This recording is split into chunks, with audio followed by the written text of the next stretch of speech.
जानना चाहते हैं कि 2026 सोना खरीदने के लिए कितना ठीक है, क्या निवेश करना चाहिए, अगर कर रहे हैं तो किन बातों का आपको ध्यान रखना है, कौन सी चीजें हैं जो आपको दिमाग में रखनी है, ये आज हम एक्सपर्ट से समझेंगे। हमारे साथ मार्केट एक्सपर्ट मिस्टर शरद कोहली जी जुड़ गए हैं। शरद जी, बहुत स्वागत है आपका न्यूज 18 पर। नमस्कार ऋतु, आपको और न्यूज 18 के सभी फॉलोअर्स, व्यूअर्स, सब्सक्राइबर्स, दर्शकों को मेरा अभिनंदन। बिल्कुल, तो शरद जी, सबसे पहला सवाल तो यही बनता है कि 2026 क्योंकि शुरू हो चुका है, गोल्ड में निवेश के लिए 2026 कितना सेफ रह सकता है? देखिए, उतार चढ़ाव तो बहुत देखने को मिलेंगे और जो लोग गोल्ड सिल्वर में इंटरेस्ट रखते हैं, अगर गोल्ड की बात हो रही है, पहले गोल्ड की करता हूँ, तो उतार चढ़ाव आपको मिलेंगे। क्योंकि क्या होता है कि गोल्ड को समझने के लिए हमें ये देखना होगा कि गोल्ड में कौन लोग निवेश करते हैं। गोल्ड में दुनिया भर के सेंट्रल बैंक्स निवेश करते हैं जो कि बड़ी मात्रा में गोल्ड खरीदते हैं। और गोल्ड आपको पता ही होगा ज्वेलरी बनाने के काम आता है, तो आप महिलाएं, आपसे बेहतर कौन जानेगा। और एक बड़ी मात्रा ऋतु गोल्ड में डेरिवेटिव होता है। डेरिवेटिव का मतलब इसको बोलते हैं सट्टेबाजी होती है। सट्टेबाजी का अर्थ है, मैं दर्शकों के लिए आसान करके बता देता हूँ कि एक कमोडिटी एक्सचेंज होता है, उसको हम MCX भारत में बोलते हैं, मल्टी कमोडिटी एक्सचेंज। अमेरिका में इसको कॉमेक्स बोलते हैं, कमोडिटी एक्सचेंज।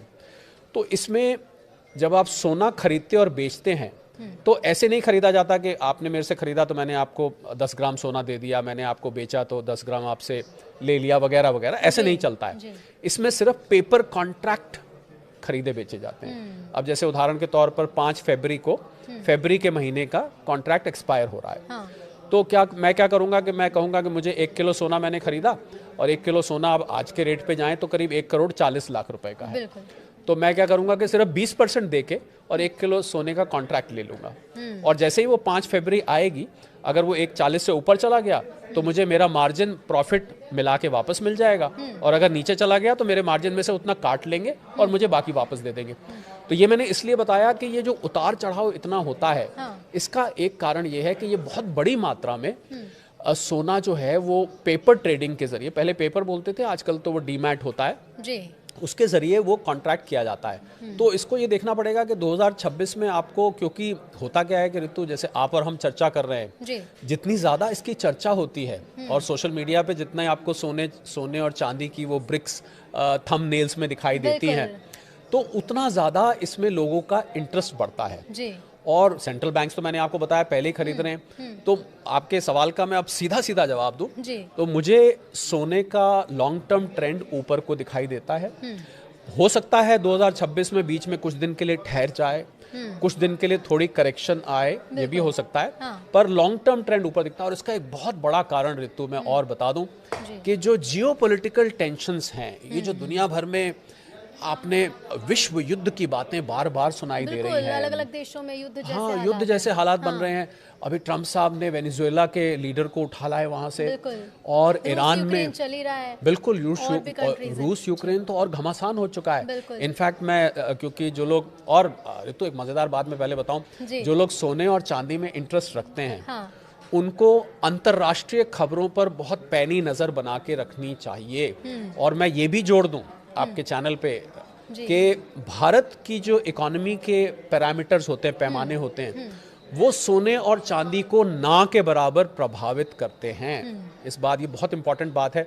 यानी कि भारत ने कोई आर्थिक नीति बनाई, बजट आया, अक्षय तृतीया आया, धनतेरस आया, शादी का सीजन आ गया, इससे सोने चांदी की कीमत में बहुत ही मामूली फर्क पड़ता है। हाँ, रुपया कमजोर हो तो थोड़ा यहाँ पर महंगा होता है। तो आप इन अंतर्राष्ट्रीय खबरों पर नजर बना के रखिए।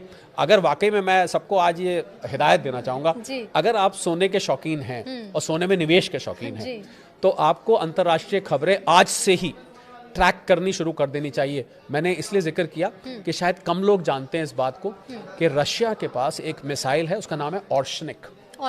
और रशिया का एक पड़ोसी देश है, उसका नाम है बेलारूस जी। उसका बहुत घनिष्ठ मित्र है जी। उसने अपनी ऑर्शनिक मिसाइल को बेलारूस में, क्योंकि बेलारूस यूरोप के और नजदीक है, वहां पर तैनात कर दिया है।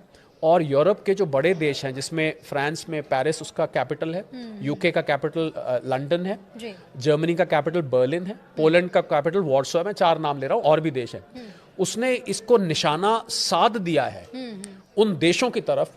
और ये मिसाइल न्यूक्लियर हेड कैरी करती है। आप समझ सकते हैं कि कितनी खतरनाक परिस्थिति है। हम लोग ना यहाँ पर क्या है ऋतु, हम लोग अपने देश की खबरों में इतने खो जाते हैं। कि इंटरनेशनल मामलों में ध्यान ही नहीं दे रहे। लालू प्रसाद जी क्या कर रहे हैं, तेजस्वी क्या कर रहे हैं, अखिलेश जी क्या कर रहे हैं, हमारे नीतीश बाबू क्या कर रहे हैं, हमारे छत्तीसगढ़ में क्या हो रहा है, एमपी में क्या हो रहा है, राजस्थान में, कि हम अंतर्राष्ट्रीय खबरों को भूल ही जाते हैं, जबकि दुनिया तो बहुत बड़ी है। तो मुझे लग रहा है सोने चांदी के निवेशकों को और ट्रेडर्स को अगर वो अंतर्राष्ट्रीय खबरें नहीं खंगाल रहे तो वो हमेशा ही असमंजस में बने रहेंगे, उनको कुछ नहीं पता लग पाएगा कि क्या खबरों को देखकर वो कैसे समझे। जैसे आप तो मार्केट एक्सपर्ट है तो बता देंगे कि चलिए 2026 कितना सेफ है या फिर सोने में निवेश कितना सेफ है। लोगों ने देखना शुरू भी किया है तो वो उससे कैसे आकलन कैसे करें कि निवेश ठीक है या नहीं? बहुत आसान है ऋतु, बहुत आसान है। जब जब आपको लगे कि ये जियोपॉलिटिकल टेंशन बढ़ रही है, जब आपको लगे एक मिसाइल चली, एक रॉकेट चला, ईरान के लीडर ने ये स्टेटमेंट दिया, पुतिन साहब ने कहा मैं छोड़ूंगा नहीं, ट्रंप साहब ने कहा कि अब तो मैं लेकर रहूंगा ग्रीनलैंड को, तो जब जब आपको इस प्रकार की स्टेटमेंट सुनाई दें, समझ लीजिए सोना खुश हो रहा है।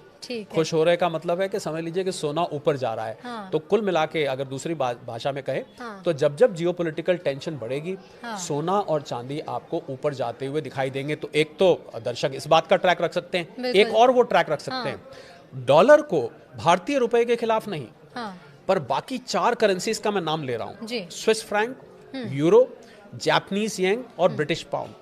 इन 4 करेंसीज के खिलाफ अगर आपको डॉलर कमजोर होता दिखाई दे, समझ लीजिए सोना रॉकेट होने के लिए तैयार है। तो ये दर्शकों को नोट कर लेना चाहिए कि भारतीय करेंसी के अलावा जो 4 आपने नाम बताया, अगर इनके खिलाफ डॉलर जा रहा है तो कमजोर हो रहा है। और पिछले 1 साल में ऋतु मैं बताऊंगा, पिछले 1 साल में 50 साल में सबसे ज्यादा गिरावट इन 4 करेंसीज के खिलाफ आई है। रुपए के मुकाबले तो 90 से ऊपर चल रहा है। मुझे लगता है कि कोई दर्शक ध्यान भी नहीं देते होंगे कि दुनिया में क्या चल रहा है, और हम सोने में अगर निवेश करें तो हमें किन चीजों पर ध्यान देना है। बहुत काम की चीज यही बताना। और एक खबर और पर नजर रखें, अगर कहीं से रख सका, मुझे लगता है न्यूज 18 से बढ़िया कोई प्लेटफॉर्म नहीं है जो आपको ये बताएगा। आप ये ध्यान रखिए कि सेंट्रल बैंक्स दुनिया के, सेंट्रल बैंक कहते हैं जैसे भारत में रिजर्व बैंक है, अमेरिका में फेडरल रिजर्व है, इंग्लैंड में बैंक ऑफ इंग्लैंड है, अगर ये सेंट्रल बैंक्स कभी भी अपने सोने के भंडार बेचने शुरू करते हैं तो आपको एक निवेशक के तौर पे उसमें से पतली गली में से बाहर निकल जाना चाहिए। आपको बेच के एक तरफ हो जाना चाहिए, क्योंकि ये बहुत बड़ी मात्रा में बेचेंगे और एकदम प्राइस करेक्शन आ सकता है। तो मैंने देखिए आपको 3-4 ऐसे पैमाने बता दिए हैं। अगर आप न्यूज खंगाल के या न्यूज 18 के जरिए अगर आप ये निकाल लें तो आप हमारा सिर्फ पॉडकास्ट देख लीजिए, आप समझ जाएंगे कि गोल्ड में निवेश कितना सेफ है। अच्छा, भारतीय बाजार की अगर हम बात करें, क्योंकि खरमास खत्म होने वाला है, शादी का सीजन शुरू होगा। हालांकि जिनकी शादी होने वाली उन्होंने तो गोल्ड खरीद लिया होगा, लेकिन उसके बाद हम देखते हैं कि शादी का सीजन शुरू हो जाता है तो गहने खरीदने वाले लोगों की संख्या बढ़ जाती है। सब अपनी बच्ची को गहने देना चाहते हैं, गोल्ड में निवेश भी करते हैं। और आजकल तो लोग, महिलाएं खासतौर पर जो हमें देख रही होंगी, वो तो ये समझ रही होंगी कि महिलाओं के लिए निवेश मतलब है गहने खरीद लो कि उनको पहन भी लो, और उसके बाद जब रेट बढ़ेंगे तो उसके भी बढ़ जाएंगे। इसका बाजार पर कितना असर पड़ता है? जब शादी का सीजन आ जाता है तो बाजार में तेजी आएगी क्योंकि रेट भी बढ़ रहे हैं, या फिर रेट बढ़ रहे हैं तो इस बार बाजार थोड़ा सा कमजोर नजर आएगा भारतीय बाजार? कुछ 100 रुपए का फर्क पड़ता है भारत में शादी के सीजन से। और शादी वालों को तो मैं सलाह दूंगा, अब तो बड़े बड़े ज्वेलरी ब्रांड जो हैं उन्होंने ऋतु लो कैरेटेज ज्वेलरी निकाल दी है। आप 22 कैरेट का मत लीजिए, आप 18 का ले लीजिए, 9 का ले लीजिए, आप 14 कैरेट का ले लीजिए, आप उससे ले सकते हैं। ज्वेलरी में निवेश नहीं करना चाहिए, क्योंकि ज्वेलरी को आप निवेश करेंगे तो आपका मेकिंग चार्जेस कट जाएगा और आपकी उसमें इम्प्योरिटी, जिसको गांव की भाषा में खोट कहते हैं, वो खोट निकाल दी जाती है, तो उससे आपका रिटर्न उसमें कम हो जाता है। तो अगर आपको गोल्ड लेना है निवेश के लिए तो आप बिस्किट्स ले सकते हैं, कॉइन्स ले सकते हैं, और सबसे अच्छा तरीका तो ऋतु ETF है। तो जहां तक आपने शादी की बात करी, मुझे लग रहा है आप शादी जो लोग कर रहे हैं उनको समझ में आ गया है कि भैया अगर किसी ने अपनी बेटी को मान लीजिए 5 तोले देना था, 50 ग्राम देना था, अब वो बेचारे 10 ग्राम ही मुश्किल से खरीद पा रहे हैं या 20 ग्राम खरीद पा रहे हैं। तो कोई बात नहीं, मुझे लग रहा है, देखिए तो आप ये बात मानेंगे, आप महिलाएं, आप इस बात से कुछ समझ सकती हैं। आप जब शादी में पहन के जाते हैं और रील बनानी होती है, फोटो खिंचवानी होती है, थोड़ी ना कोई पूछता है ये मैडम जरा बताइए कितने कैरेट का आपने पहना हुआ, ऐसे कौन पूछता है? आपने